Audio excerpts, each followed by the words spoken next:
Welcome to the archive section. We have with us Serenity, Peggy, Nichols, and we were just talking about she picked up something on me around the age of 4, and I think it was I it must have been right before I turned 5 because I've been remembering this as age 5, but God, it was right at that time, so I definitely could have been 4. Uh, I was somebody had gone into the bathroom in our. Was living in Phoenix, Arizona, and somebody had gone into the bathroom of the house, and or something or somebody, and taken the whole roll of toilet paper and had spooled it all off of the spool and just all over the bathroom. I mean, it was just like how kids will toilet paper houses and trees and stuff like that. Well, the whole roll of toilet paper in the bathroom. And my mom found it, and she was livid. So she got all 3 of us kids and lined us up in the house and was doing the mother thing. Okay, which one of you did this? Whoever did it, you better fess up, or I'm going to spank all 3 of you.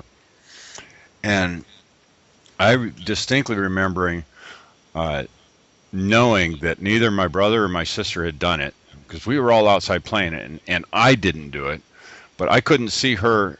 I couldn't see her spanking all of us for something that none of us did, and so I took the blame. I said I did it, and so she spanked me and sent me to my room. And as soon as I got into my room, I threw myself down on the bed, crying from the spanking. And next thing I knew, I was floating near the ceiling, looking down at my body. And I distinctly remember I didn't have to breathe, and my hands felt like 2 balloons. And I was floating, and I thought, this was the greatest thing in the world. This is so cool.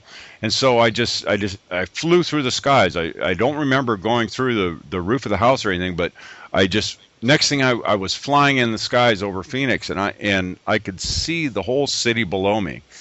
And it was just such an amazing feeling flying. And I remember flying past a kite, the old diamond-shaped kites. I remember flying past a kite, and then I knew it was time for me to go back. I don't know how I knew, but I knew it was time to go back. So I started flying through the skies of Phoenix back towards my house, and as I was nearing my house, I saw people walking on the streets. This is Saturday afternoon, back in 65, 64, and I saw people walking on the streets, and everybody I saw were covered from head to foot with at that age I called them warts. They were covered with warts. Now I would describe it as being covered with a disease, and it scared the crap out of me. I mean, I was absolutely terrified, and I went back into my body, and I don't remember another dream for 24 years after that.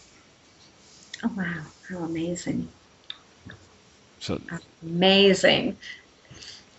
Yeah. So that was my, I think that's what you picked up there.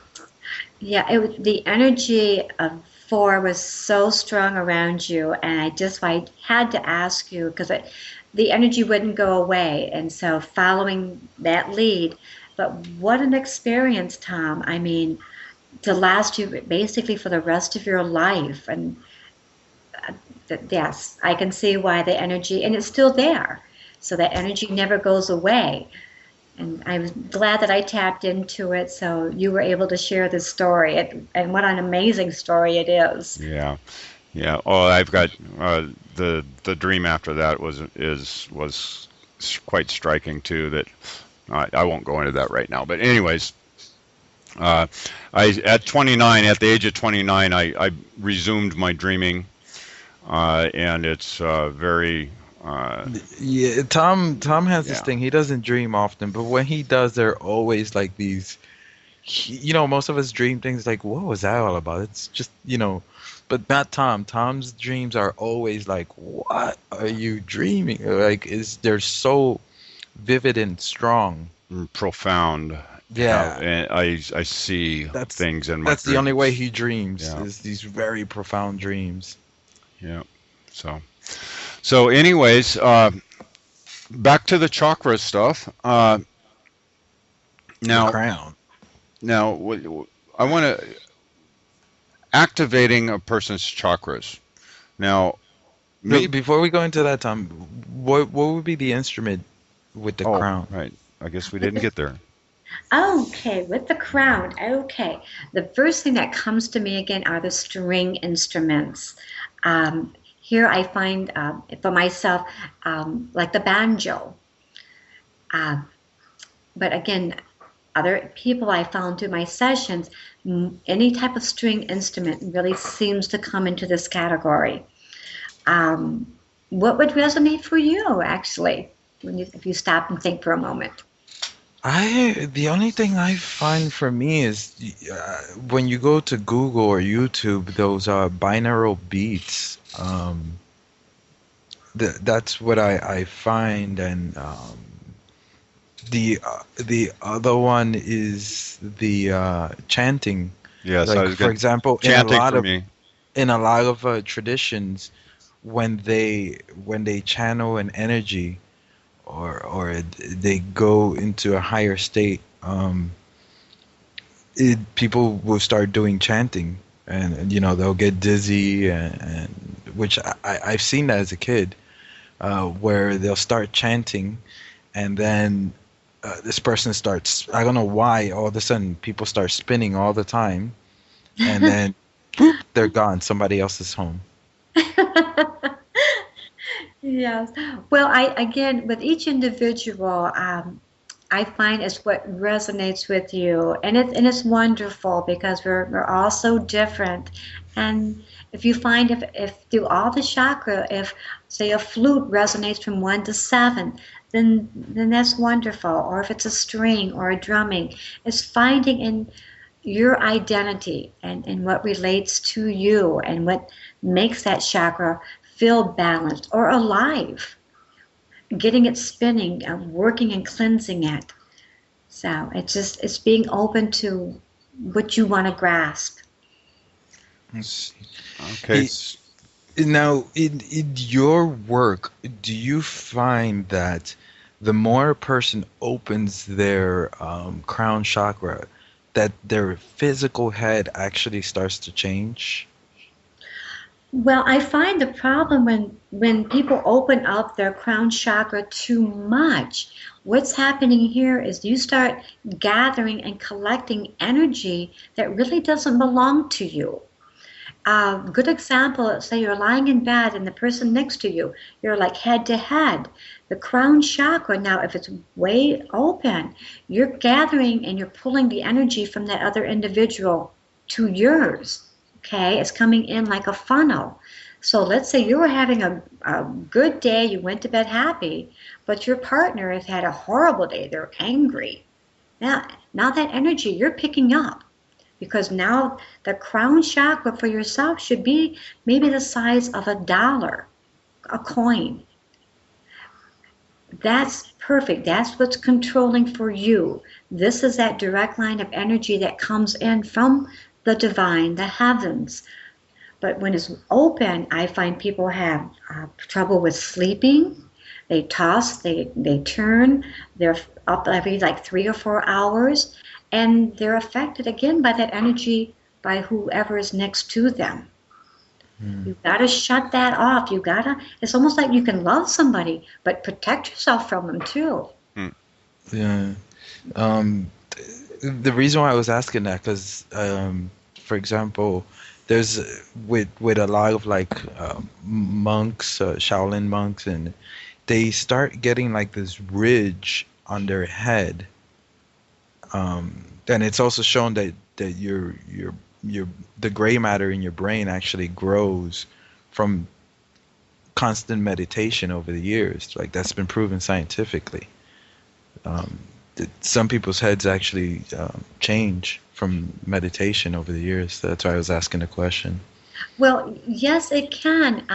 If you go to Da Vinci channeled art, you're going to see a picture of a gentleman there, Jack, and he has shaved all of his hair off, and you'll see this, not his size of his head isn't really extreme, but the ridges, and through the years of him channeling, how these ridges have developed on him, and it's just amazing.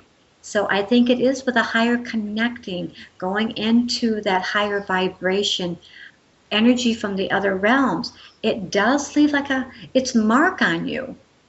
Yeah, I was gonna mention a gentleman that we interview. He was like, what was he? Our fifth or sixth show, Tom? Con? Oh, Con?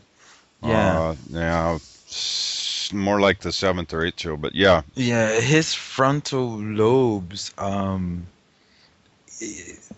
don't even know how to describe it. It's like the bone there is so thick compared to the average person.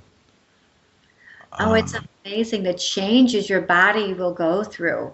Yeah, and with a lot of people, including myself, I find like there's little, where the bone kind of like separated and new bone has grown in, and I can kind of feel that on both sides. Do you have anything like that, Tom? Well, I don't know. I got some people have called me a fathead before. Yeah. Oh. But I haven't really paid a lot of attention to whether or not it's changed, and I've just been bald for the last 3 years. So I don't know, maybe a little bit more ridge, but I don't know. So let's get back into the chakra things. Quit talking about our Boni's heads. So, now the work that you do for cleansing chakras, will you explain that process for me? Yes.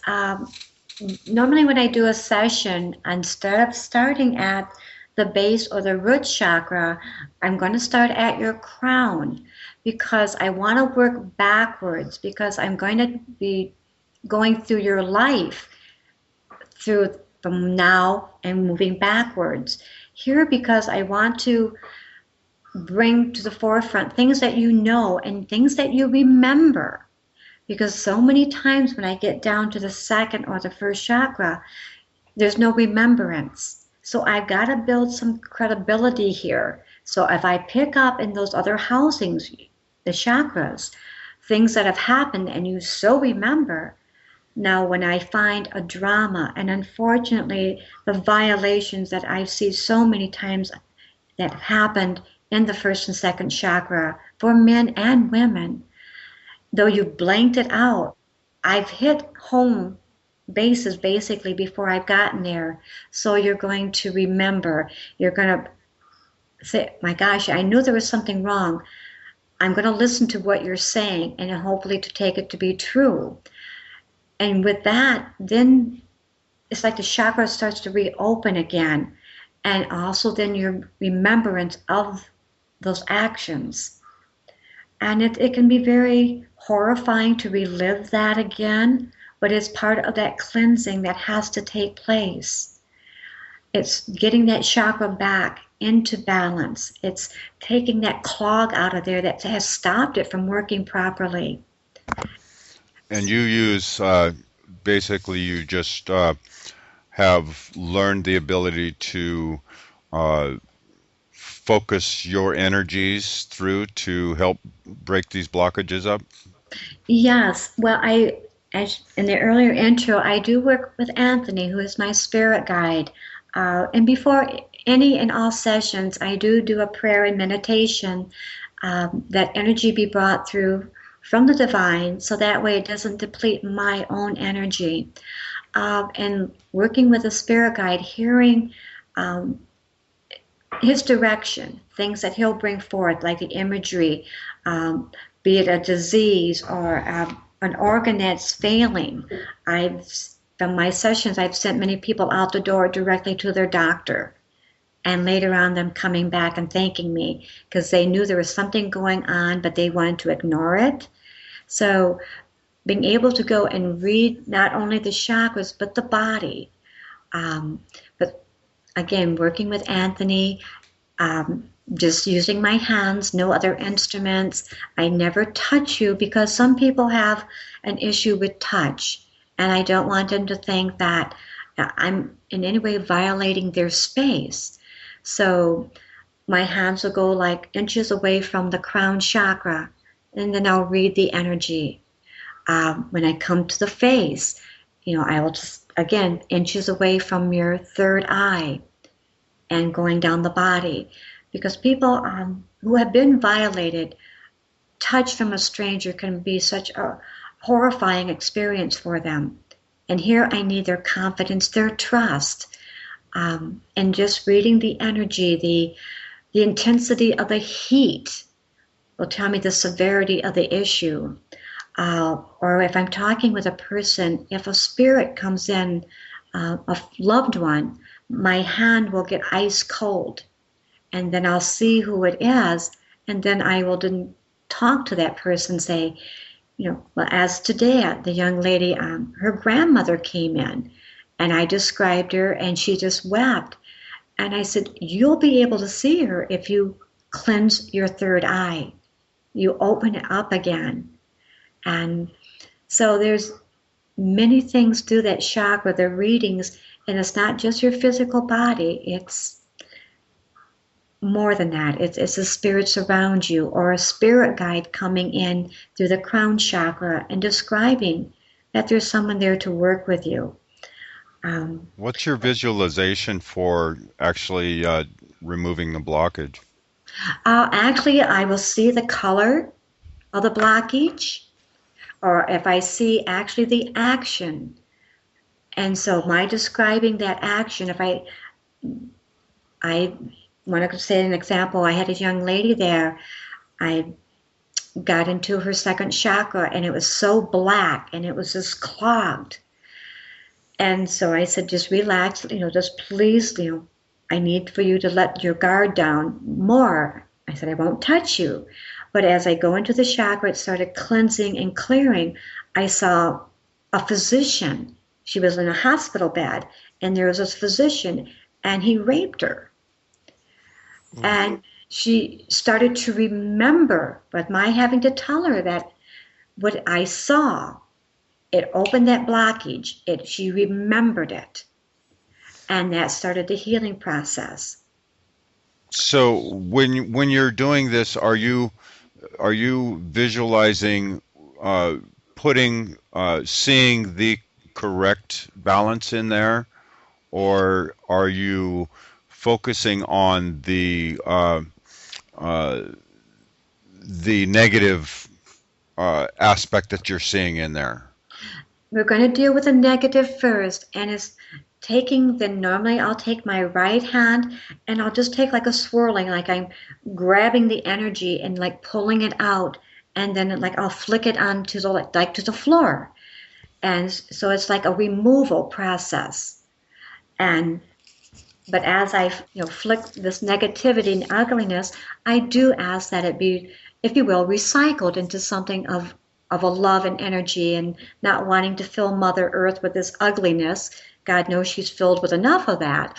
So it's removing that, and then cleaning the energy. Then taking my hands back over the chakra and imprinting, normally a golden light of energy. This is a cleansing, and it is also a protection energy. And so not wanting that to come back to her, that ugliness, that violation, that is now removed, and it stays removed from her.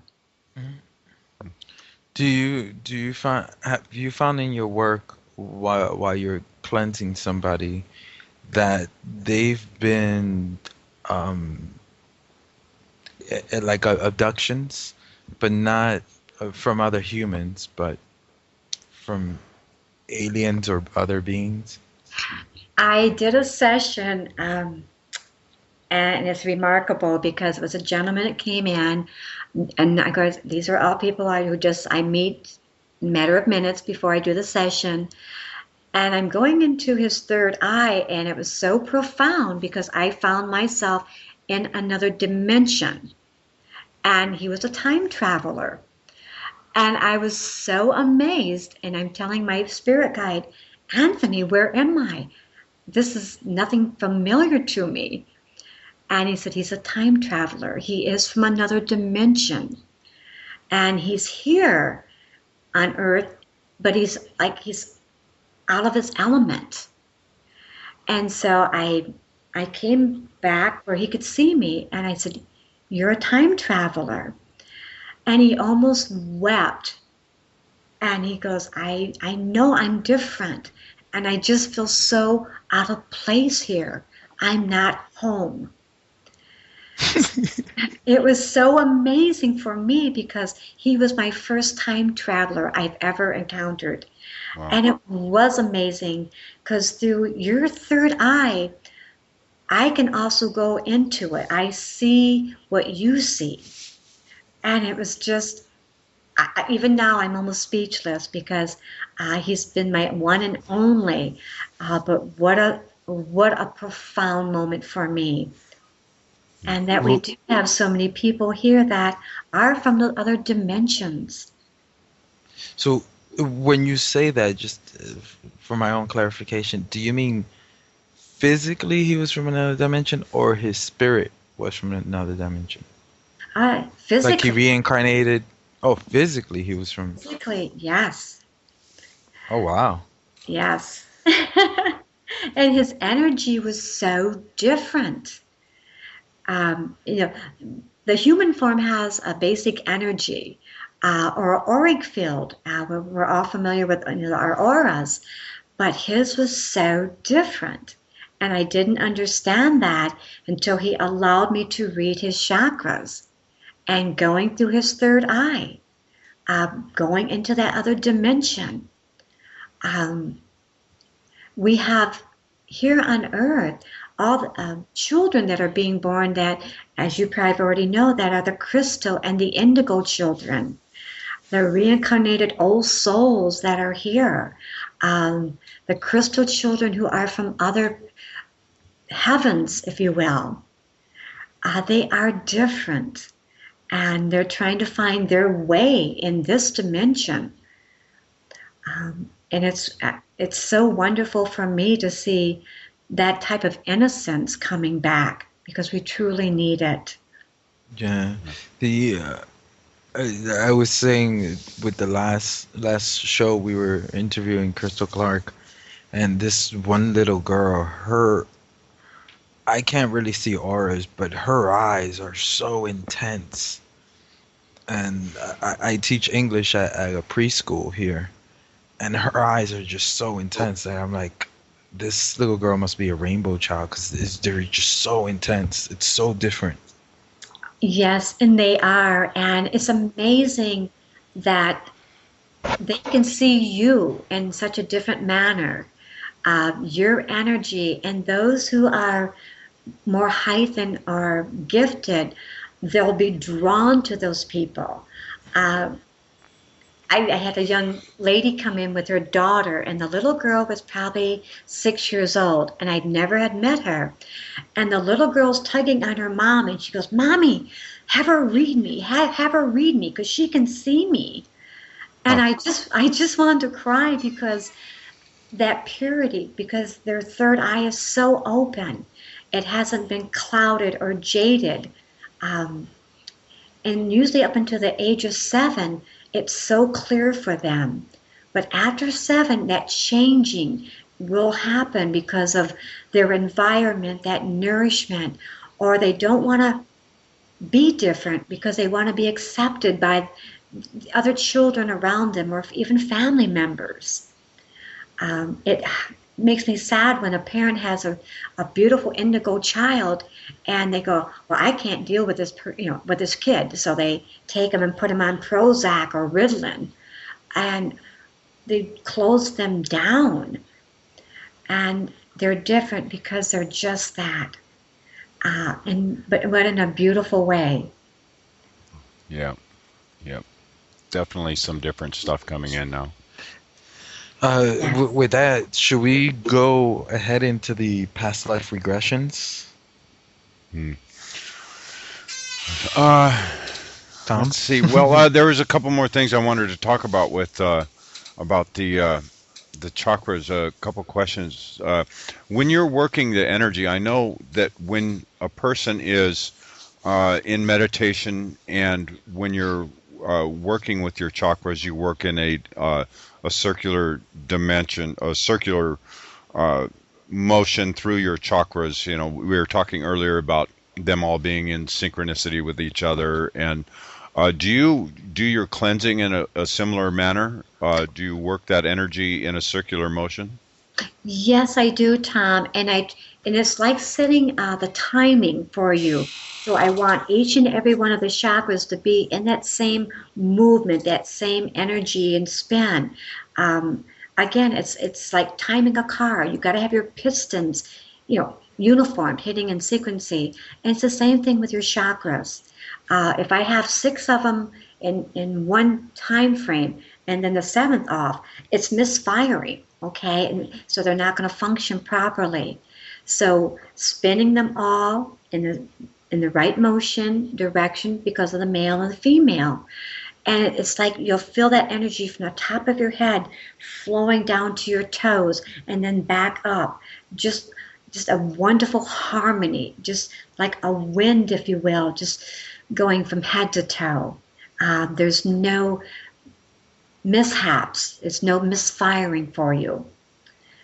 So I know I understand that for cleansing you start at the 7th and work your way down. Mm-hmm.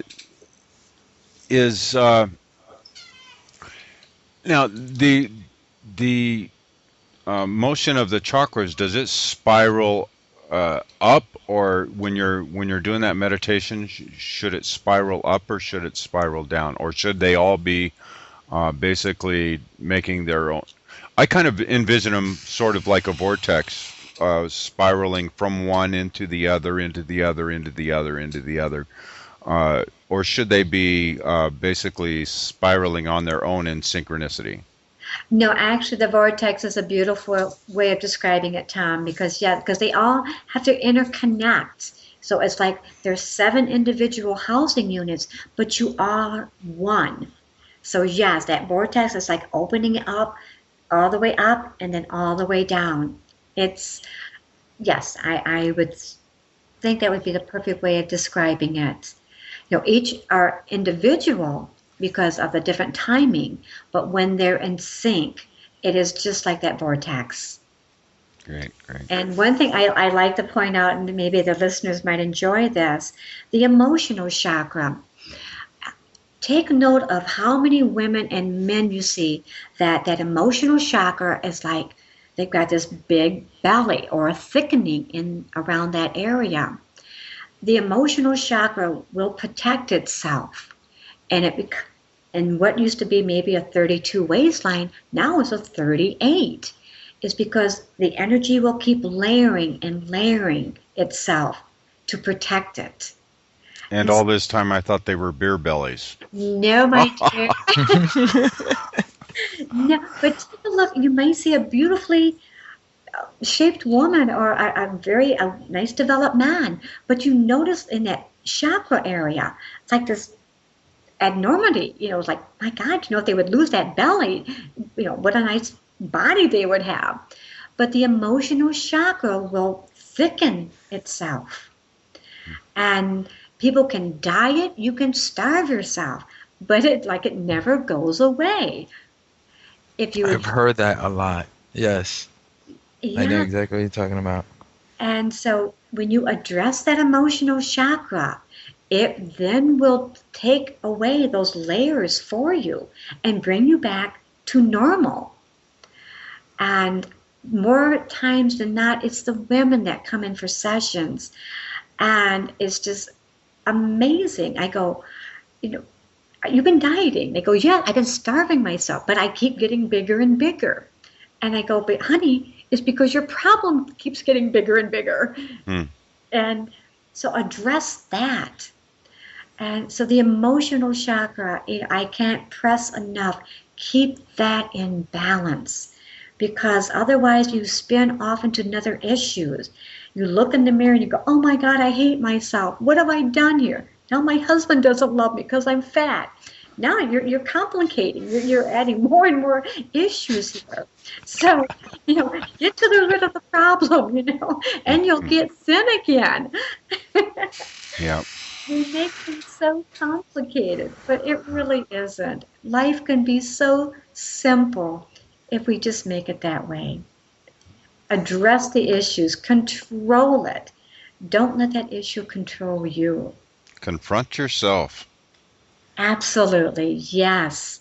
Don't, as I like to tell when I do classes, don't be an ostrich. Get your head out of the sand. Yeah. So, okay, before we move on to the past life regression stuff, I want to plug your CD, the Chakra Cleansing, Chakra Tune-Up CD. Actually, wonderful guided meditation there. So I would urge anybody listening that if they would like a very easy-to-use method, pick the CD up and check it out, because it will definitely help you out some. Okay, so past life regression. Wow, what an amazing subject. Oh, yes. So before we go into it, I have like a combination question. I probably know the answer, but when you do chakra cleansing and you're going into someone's chakra, have you had the experience where this person has maybe jumped into the future, or maybe time shift? I don't know what else to call it. In doing the third eye, which is, again, it's like a housing of not only this life, but all your past lives. Going in there, cleansing it, opening up those doorways into their past. It's so remarkable. And you may love this story. I was doing this gentleman going through his third eye, cleansing it, and all of a sudden the doors of his past lives started opening.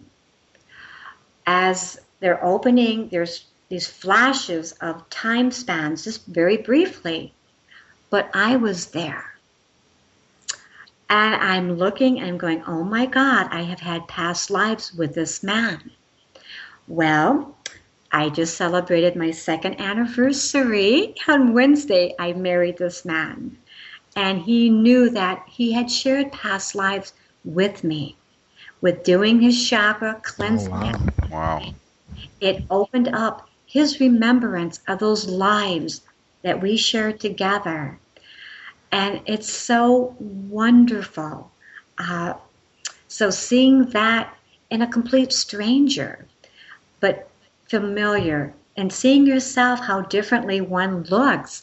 And we are changing of gender, because we always don't come back as a man or a woman. And this is where I love that balance of our yin and yang. But yeah, so there are different experiences when you travel through someone's third eye. And in my case, I met back up with a man who I loved so dearly in the past, and now call my husband in this life. Congratulations. Yeah, very nice. Very Thank nice. you. Thank you. I don't know, Tom, if you're ready to ask all cool. your millions of questions on past life. So I'm just going to hand over the mic to you, Tom. Okay, well, we mentioned earlier that I have very profound quote-unquote dreams. Yes. Well, I've worked and I meditate quite a bit, and I came across one of those Ionic foot baths. Are you familiar with those? Oh, yes. Yes. Okay, well, my daughter gave me one that was broken, and the place she bought it from said, don't send it back to us, we'll just send you a new one. So she gave it to me, and I fixed it. And so I started using it. Those things are amazing, by the way. I started using it, and while doing the foot bath, I would meditate and I would do a visualization of decalcifying my pineal gland and clearing my vision. And that this after the second night, the second day of doing this, that night I had a dream of I was I was like the observer looking at a woman, and I knew this woman was my mother when she was young, and I was a man that that they were going out and they were dating each other, and I remember making an evaluation on whether or not I wanted to be her son, and this was kind of this wasn't in the consciousness of this guy, but this was like the oversoul type thing, looking in the higher self, making this evaluation. And I decided yes, and then she got pregnant, and then as soon as she was pregnant, I remember telling myself, okay, well, I've got 9 months to get out of here now. And so, and then after that happened, then I came out of this quote unquote dream. And after that happened, I remembered an event my mother told me about years and years and years ago, about this guy that she was dating before she'd met my father. His name was Tom. And this guy, they were madly in love, and they were at a lake in South Dakota, and he was jumping off these cliffs into this lake, and he jumped off one and ended up hitting his head in the bottom of the rocks, and he died. Oh my! So this happened in the spring of 1961, and so I was really curious on some chronology here and see where the dates are and everything. So I called my dad and asked him when they got married, and it turns out that they didn't get married until July of 1961, like the end of July in 1961. And I was born in November of 1961. Oh. So it was just, and this was one of those, like I said, I have very profound dreams. When I have a dream, there is definitely something there. So I come back and I told Ramon about this, and it was like immediately, it was like, oh, you're your own father type thing. I was like, oh, yeah, well, God, that is interesting. I am my own father.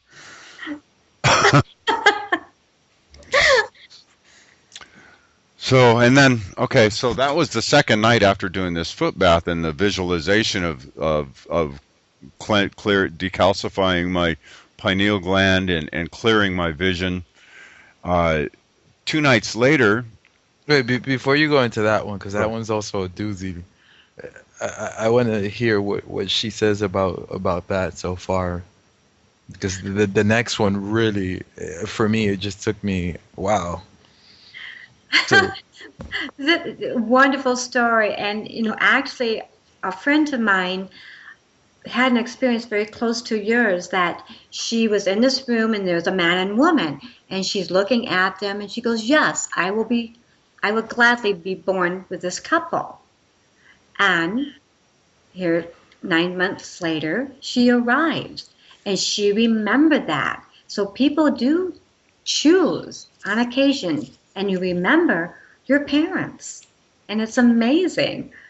In your case, I've got to kind of look at the elements of your timeline here. But I think the soul, there is no timeline, there's no barrier. We can be in different dimensions at several times. So I'm going to meditate a little bit more before I answer. But I think that you did step outside of a timeline here, dear, and chose your mother to be just that, your mother. Yep. No, I'm sure of that. That one just resonates really strong with me. I know that one is. I think I'm on target with it. So the second one, we were talking about jumping timelines. This one was 2 nights later. I woke up in a bed, and I was in a completely unfamiliar room, and I got up and I had to get dressed, and so I started rummaging around, and there was this very bizarre. This whole wall was like a dresser, but it was like pods that you pulled out, and I rummaged through there, and I found some women's clothes, and then I finally found some men's clothes. I got dressed, and I started looking. I looked around, and I saw a desk with a computer on it. So I went over to this thing, and I went over to see what time it was. For some reason, I wanted to know what time it was, what day it was. And I got to this computer screen, and I could not operate it. I had no idea. It was just a screen, and I had no way to interface with it. I was lost. And so I turned around, and there was a kind of an island, piece of furniture like an island in this room. And on it was another computer, and there was a mouse there. And I was like, aha, yay, a mouse. I know how to do those.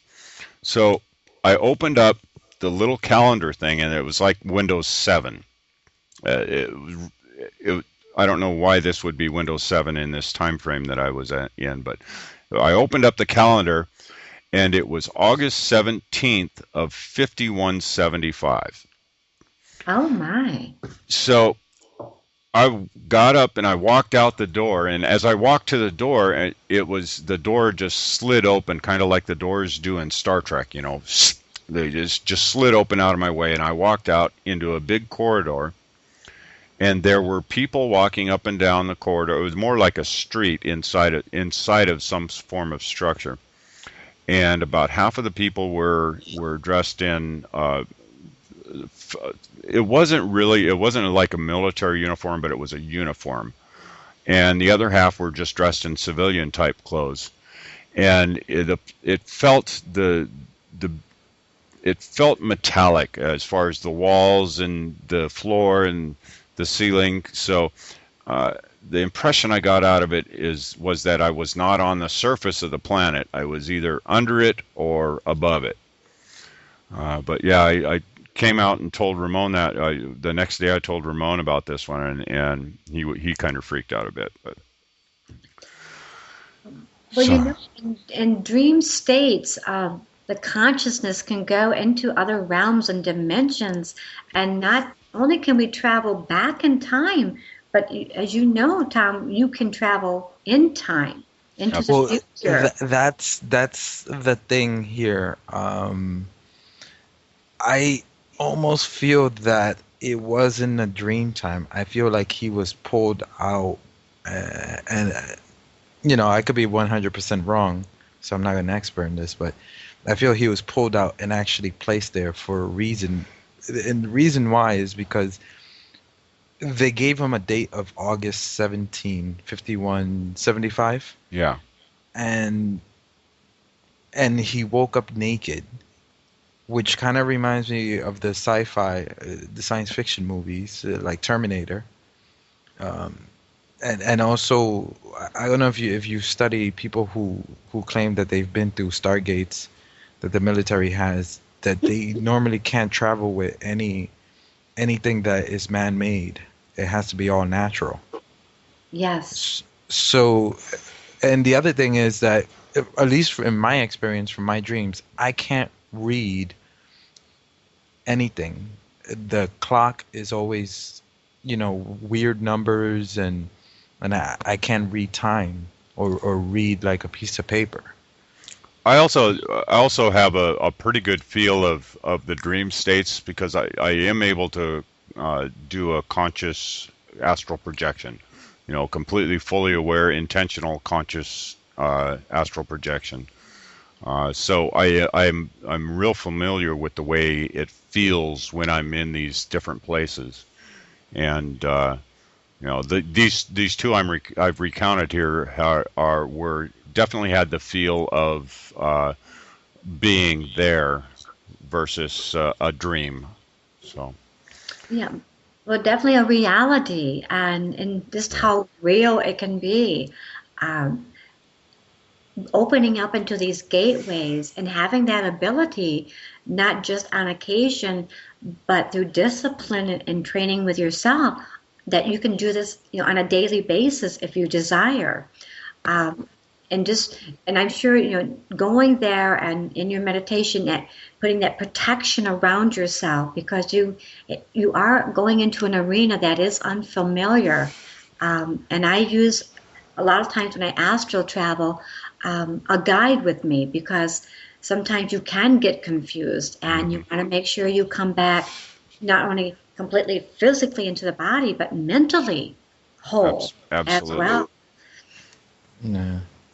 Um, have you found in any of the past life stuff that you experience that you leave a message for yourself for your future life? That you leave messages? Kind of like I guess the biggest ideal ones would be with these ancient monuments that a lot of people say that was left by us to remind us of something that's happening now.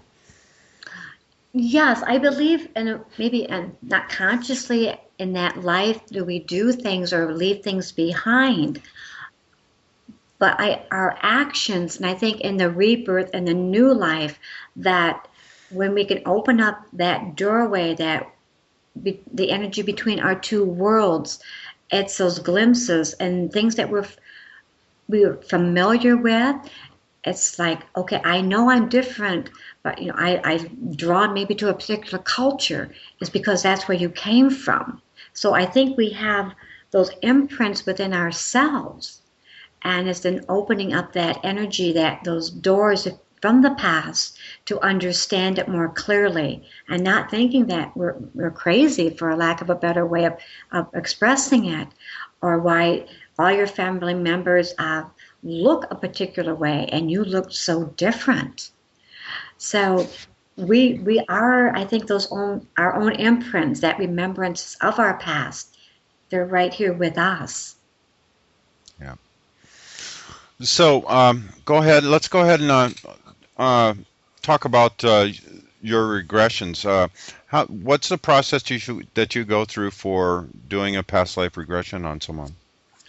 The very first thing, I ask for permission, from the divine, if you will, to go there, because it is going into another realm, and asking for the permission to go there, but also protection, not only for myself, but the person I'm going to journey there.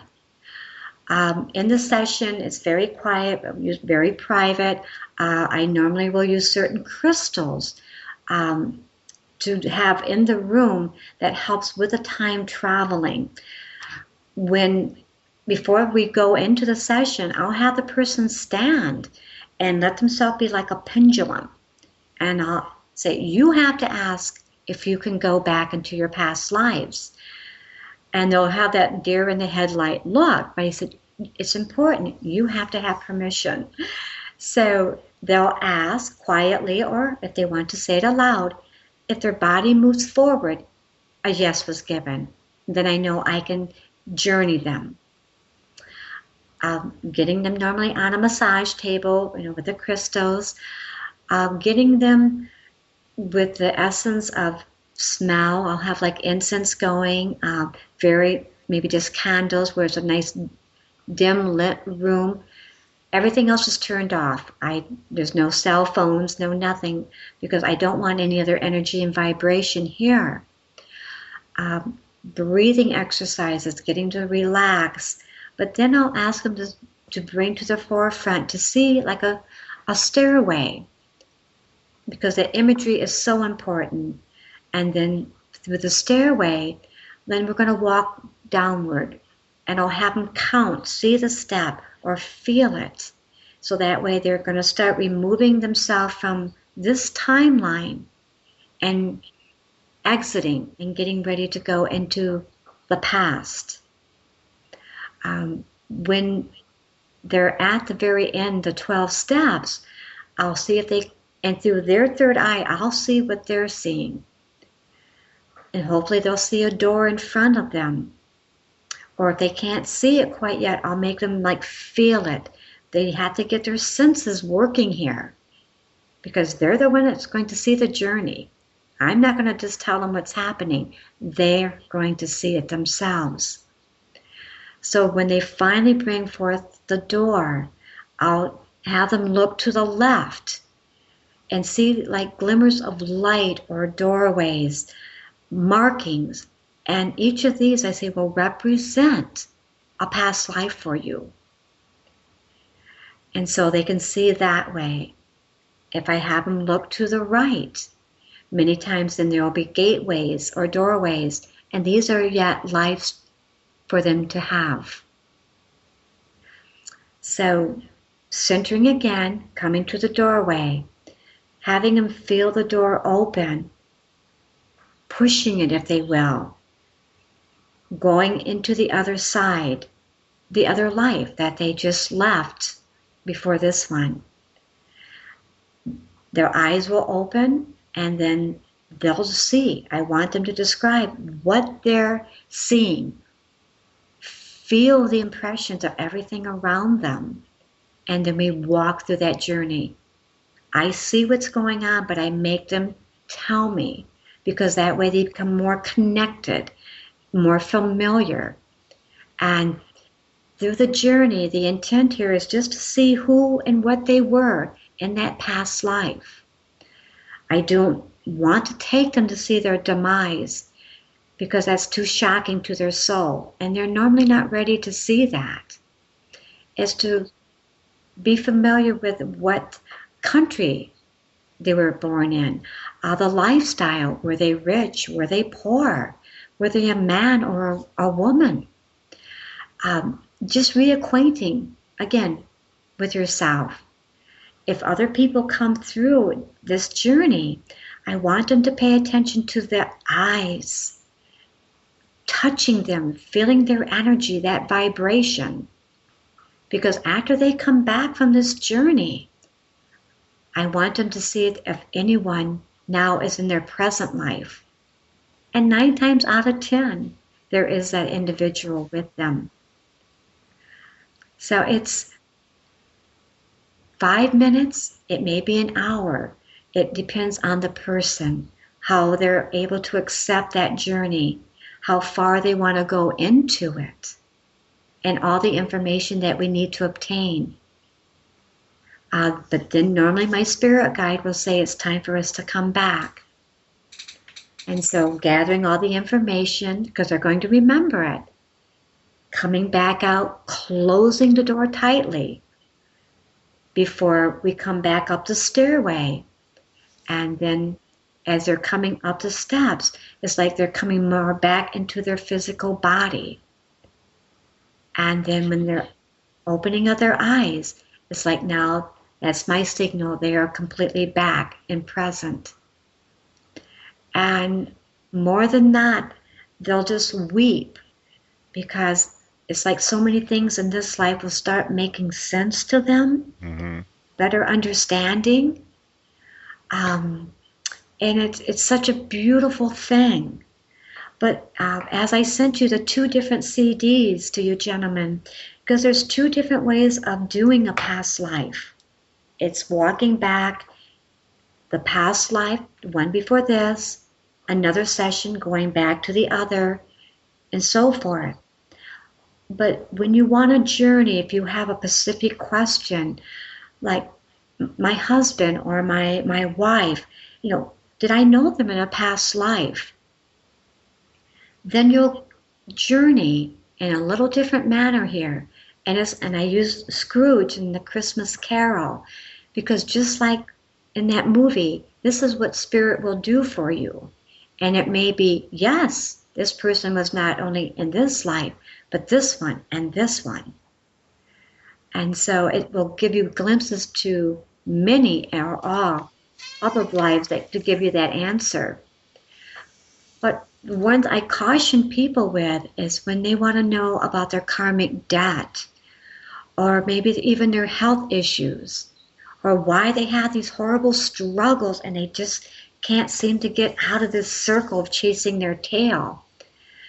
When you're given permission to go and to get your answer, you may be disturbed of what you're going to see. You might see that your karmic debt is because you made mockery of another sick person in a past life. Now you need to know how it feels. Your karmic debt.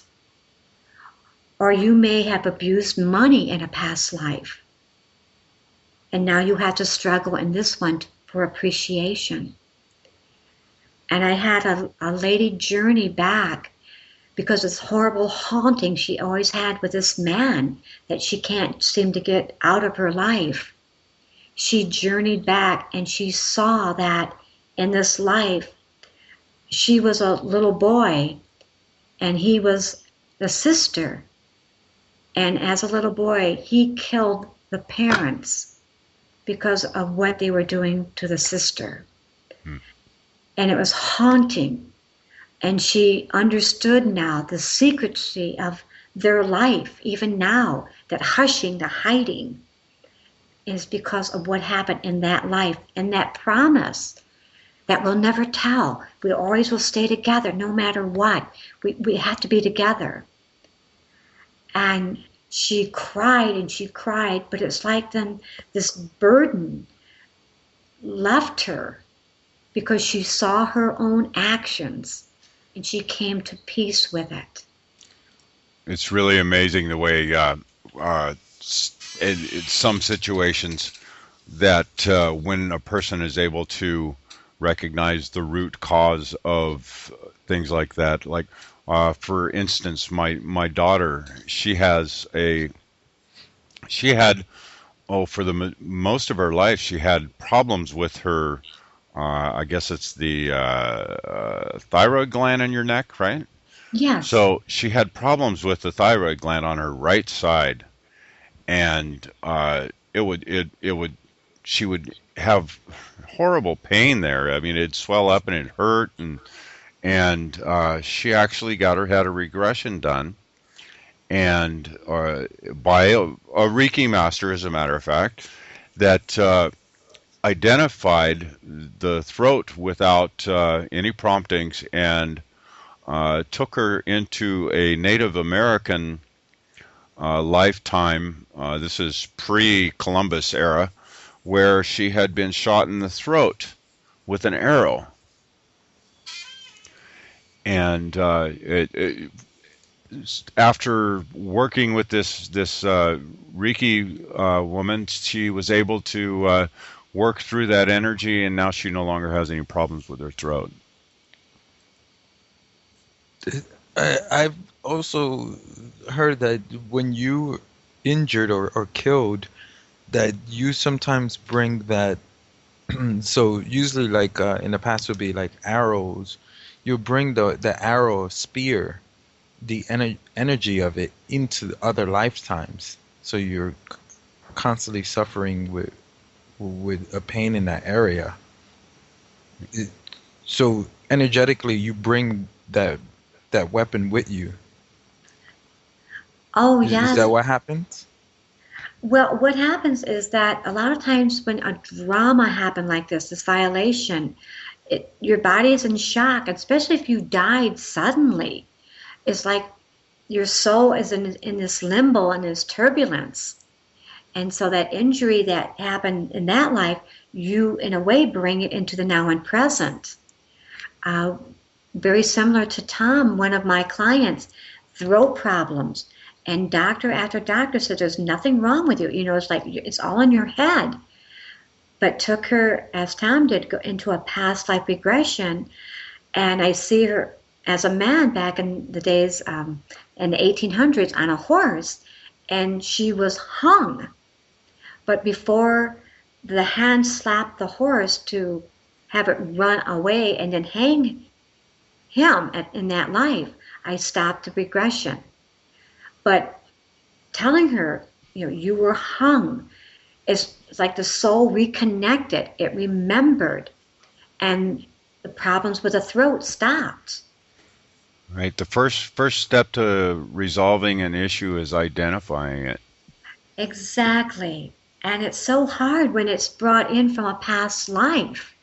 And this is where I so welcome people not to be scared of past life regressions, that they help you. They're just chapters of your life, your book. Yeah. And how great that you can go back and reread these chapters to get more substance and make sense of what's happening now and presently. Yeah.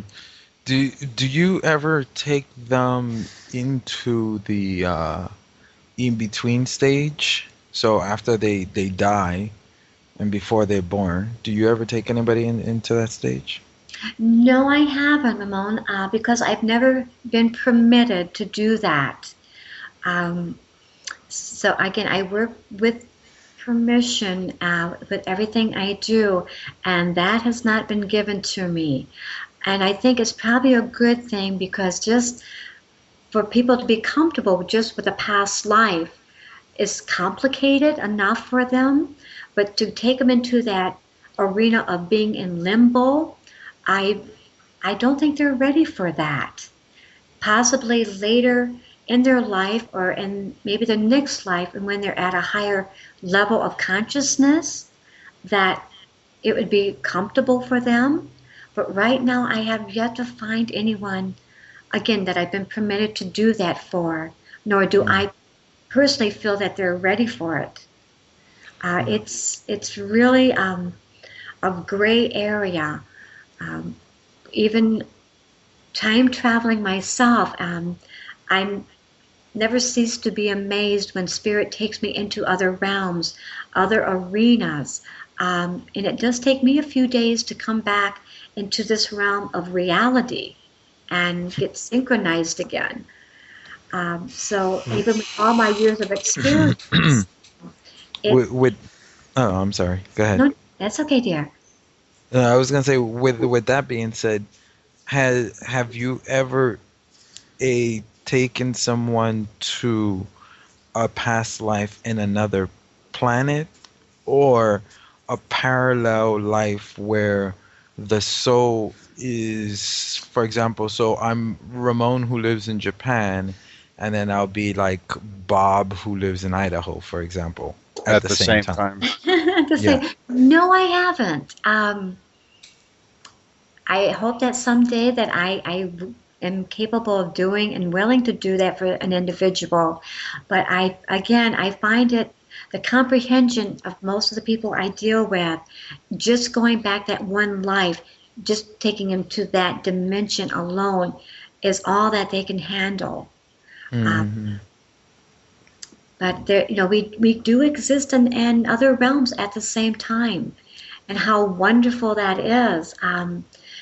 The energy I had in a session working on this wonderful lady, an energy came in, and I looked at her, and she was from India, and I asked her name, and she says, "My name is too long and too complicated.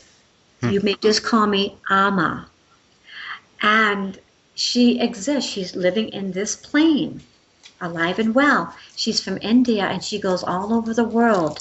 And she's known from doing a single act of kindness. And she doesn't speak English. But in the form of energy that she can arrive, there's no barrier. But she is going into the higher consciousness and seeing her. And so her physical body is someplace else. But she's able to bring in her energy, her other spiritual body, at that time, to Serenity, to me. It's being able to believe that the impossible can happen, because it does. And not everyone wants to believe that, or they think it's scary, or it's a cult. And we so don't want be calmed. Or it's just a lot to wrap your mind around. It is, exactly. It's a lot to embrace and to comprehend. I was gonna say, do you do these only in person, or do you also do them like on Skype, or? Because I know me and Tom been talking about doing a past life regression for a long time. I think we may have lost her. I think you're right. I'm going to pause. Okay. Okay, we lost Peggy for a second, and I believe Ramon was asking about past life regressions and whether you do them in person or if you do them remotely also. Can you do them over Skype? I prefer not to, Ramon, because the past life regressions were opening up into the other realms. And I want you to feel and see yourself in those lives. And it's not really capable of doing that through Skype. And I need you in person. I can do other work remotely. But the past life regressions, I prefer not to do them that way. It's almost too dangerous. There's too many other elements and energy that can interfere, and I don't want to do that. The session needs to be without interference of anything, just your energy, mine, and the opening of that door to the other realm. So electronics, I just prefer not to have any of that involved. Yeah. Yeah. With how can a person, because I know this happens to a lot of people, how can you tell the difference between a dream and a past life regression? When you have a dream and you're wondering whether that was a past life or just a dream. It's paying attention to the vibration it gives you, Ramon. If that dream, it really imprints, it hits your soul, your heart vibration. That is because it's familiar, it's a part of you, and that normally will indicate that this is from a past life. Dreams can be something that triggers the now and present. Maybe someone other's energy is interfering with you. So it's going to have a different feel to you, unfamiliar, odd even, okay? And remember that person lying next to you, you might be picking up what belongs to them. So pay attention to how it resonates with you, that familiar vibration. You'll know the difference, trust me. I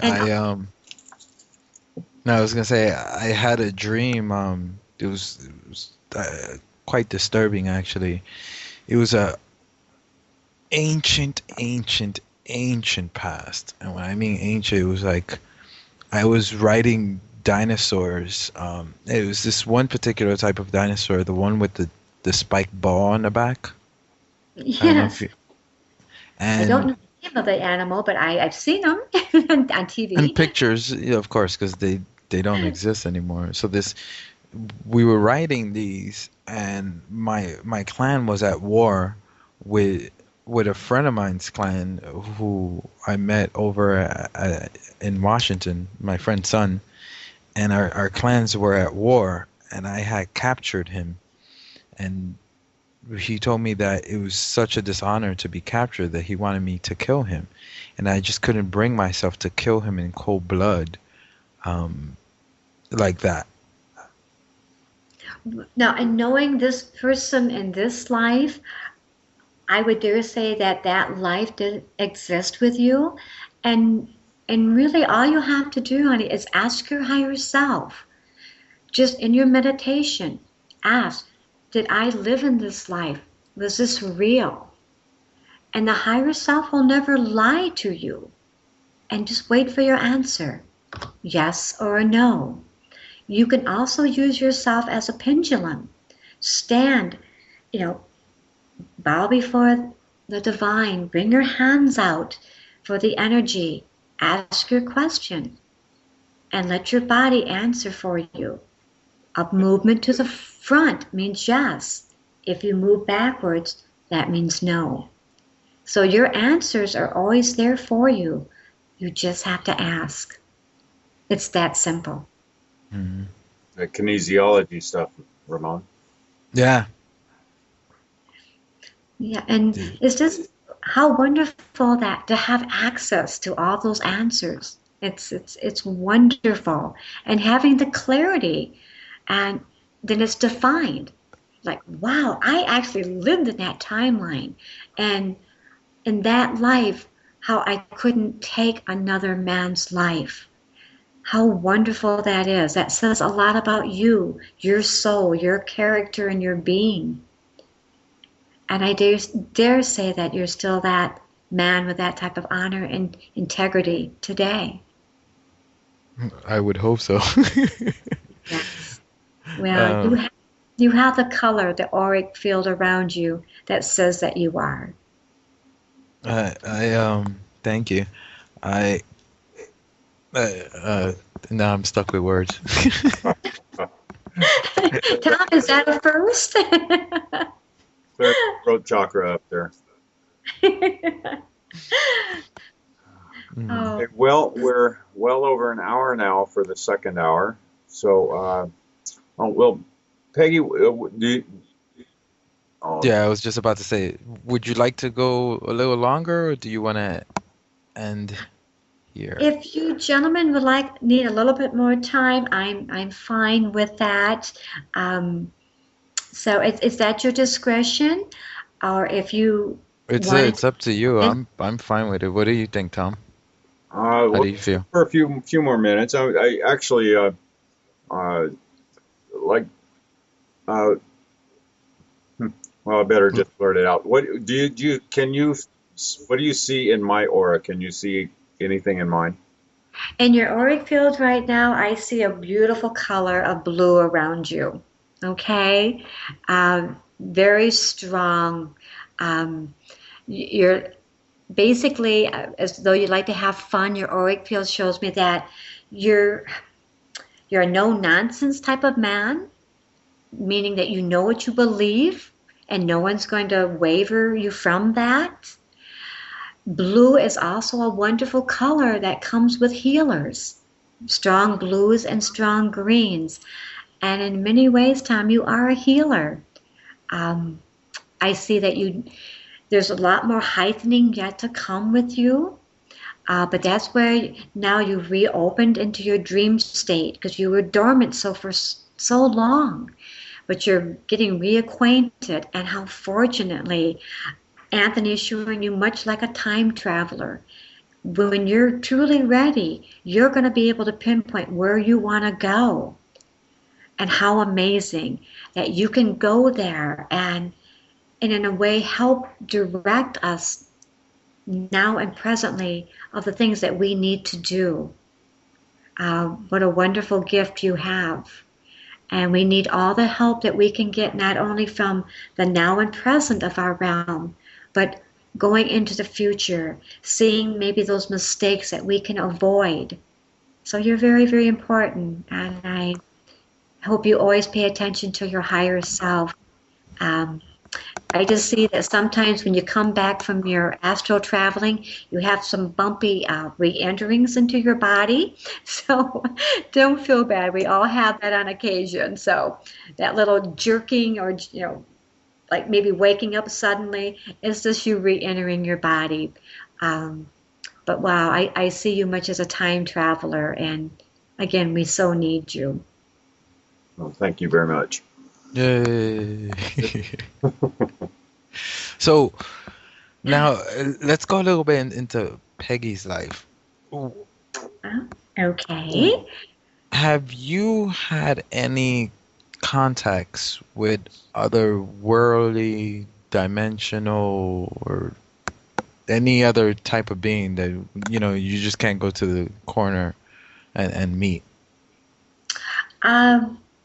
Most of okay, the entities or spirits, if you will, that I encounter are those that have passed.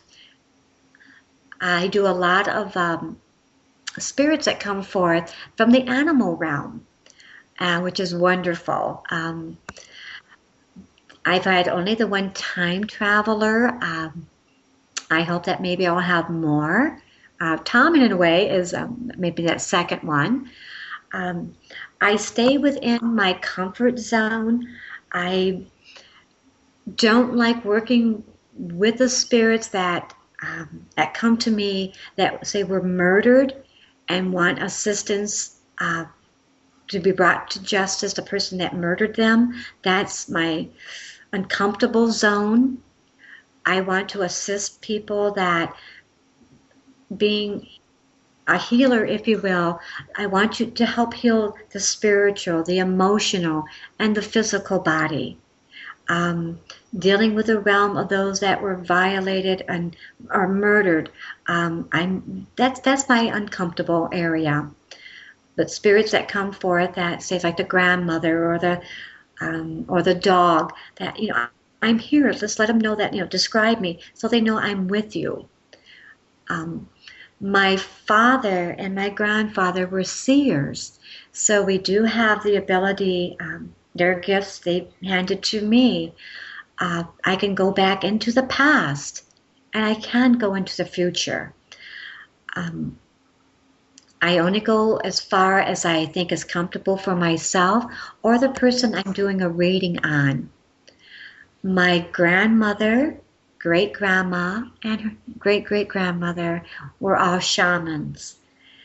And they were very powerful. And so I believe in more holistic way of healing. I don't go to doctors. I don't believe in prescription drugs. The body, the higher consciousness, I believe, can heal itself, or using what Mother Nature can give you.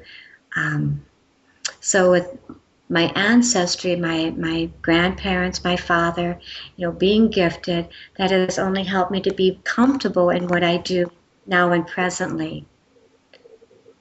So are you Indian heritage?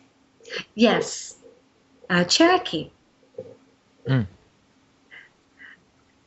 So it's wonderful going into the realms of the Native America, seeing the spirit guides, and how wonderful the love and respect that in the past and even presently those spirits have for the land and for Mother Earth, and how man needs their teachings to go back and be respectful before we completely destroy ourselves.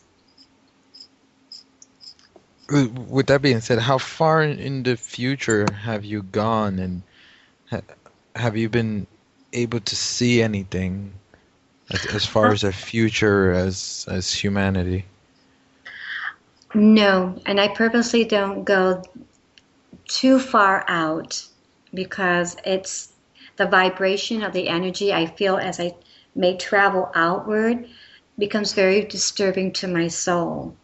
The ugliness, I think the changes of all that's going to happen, I really don't want to see yet. I'm hoping that we can change what is already out there, the energy that is showing that is the possibilities of being. I'm hoping that man can change that, because just the energy, the feeling of it is very disturbing. And so I guess I choose not to go there. I hope that we can make this a more beautiful place now and presently, changing the energy, the love vibration, so that in the next world and the next lives to come, that we are of a much loving and higher vibration, and that we step outside this ugliness and the greed and the gluttony and the power struggles that everybody seems to be, or a good part of what society is caught up in. So I think the energy is like a weighing of the scales. Here's two possibilities. So I'm choosing that the good one is going to happen and not the bad.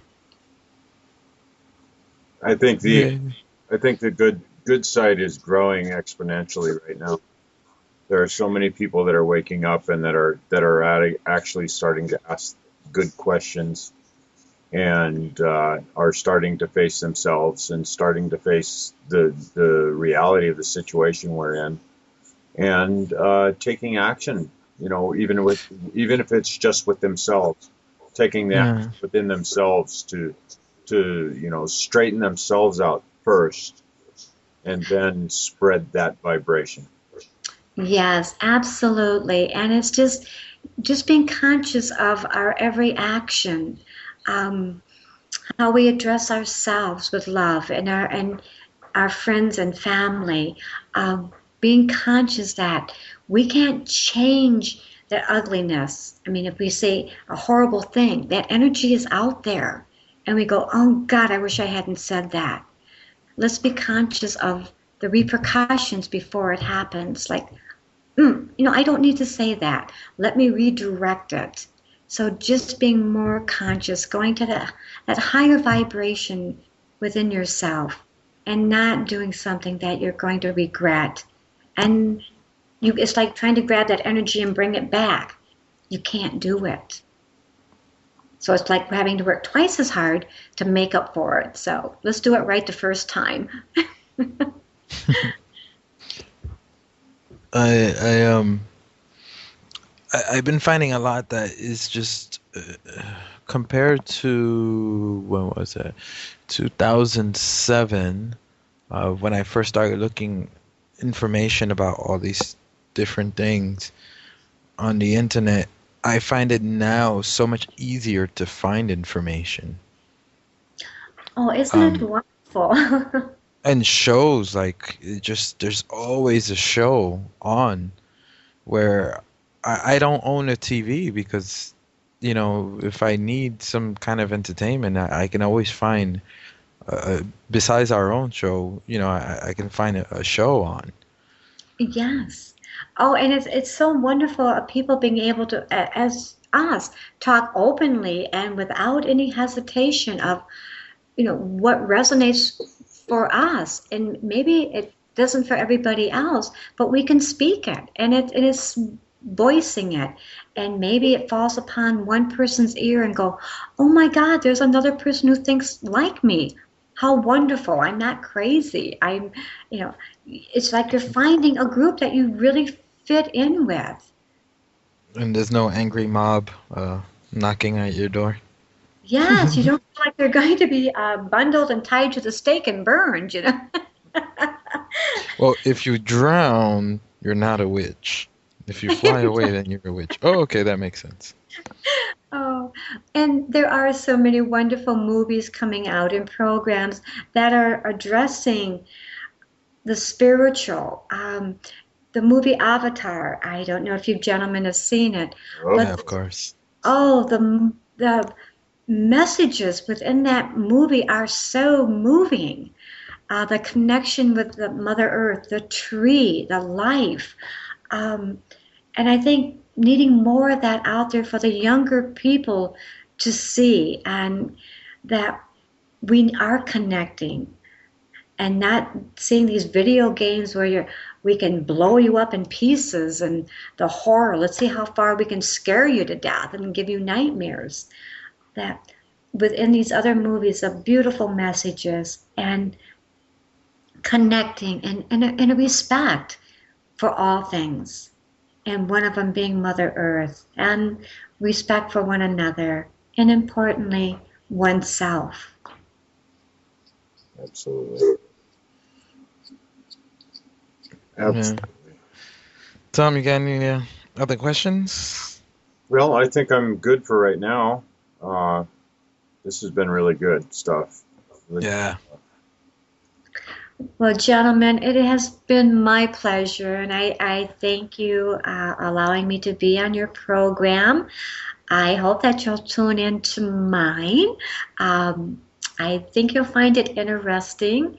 One of the segments I'm going to have for the call-in is he or she a good emotional investment? There you go. Yeah, well, speaking of that, why don't you put that information out again, BBS Mondays? Mondays, 5 p.m. Pacific time, and it's called Serenity A Service for Your Well-Being, hosted by me, Peggy Nichols. Which station are you on? 1 or 2? She's on. Station 1, I believe. Oh, okay. Yes, that's correct. Yeah. Yeah, so please turn in. And I hope that through the interview with you gentlemen tonight, maybe the listeners might find something interesting and just will warrant them to tune in, and maybe we can just broaden their perspective about Reiki and past life regressions, or questions they might have about what's going on in their life, their relationships. Everything is energy, and just having that openness. I'll do my very best to tap into you and make it very one-on-one, even though we're through the internet. I want everyone to know they're very special, and sometimes a segment we may go into a few answers, but we can always go through the website and then do it personal, because sometimes there's things that crop up that we don't want our audience to hear, and so we'll keep it in their private and comfort zones when needed. And we will have a link to your website on the archive page here, but if you would give that out again, please. It's www.serenitypeggynichols.com. Okay, well, thank you so much again for joining us tonight. This has been a fantastic conversation. And once again, welcome to the BBS family. Oh, I'm happy to be aboard. And gentlemen, as I like to say, I'm only a thought away. Or anytime you have a question, I'm at your disposal. So please contact me. Great. I'll contact you during my afternoon, which is your early morning. I'm joking, of course. I can reach out and touch you. Remember, energy doesn't have any barriers here.